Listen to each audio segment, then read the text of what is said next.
strict-ish opinion about what it comes to when you're starting out with music.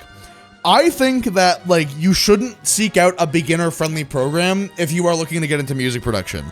And by that, I mean, there are programs that are designed to help beginners get into making music, but the problem is that because they are grossly oversimplified, they're very limited in what you can do with them, and most of the time, you are going to be, like, basically learning this program, and some of the knowledge will pass you on to other programs, but most of it is going to just work in that program, and you're going to be limiting yourself later.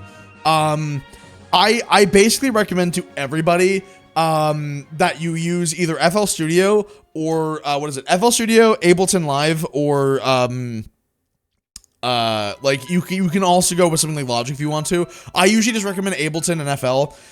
Realistically, you should probably learn FL Studio, and the reason that you should learn FL Studio is not because of the fact that it is like the best music program. It's because FL Studio is really widely used. It's probably, to my knowledge, the most used. If I am wrong, someone please leave a comment with like the statistics and I will pin it. But basically, everyone uses FL Studio and Ableton.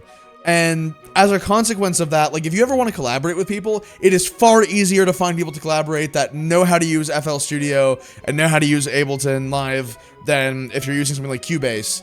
But at the end of the day, it doesn't actually really matter that much. What matters is that you are making music and having a good time, and you use what you're comfortable with. So, it is by no means a FL Studio is the best or Ableton Live is the best. Those are the programs that if you have no experience with working in music digitally, you should start with those programs. If you use any other programs, you're just limiting who you can work with. That's all. That's my advice.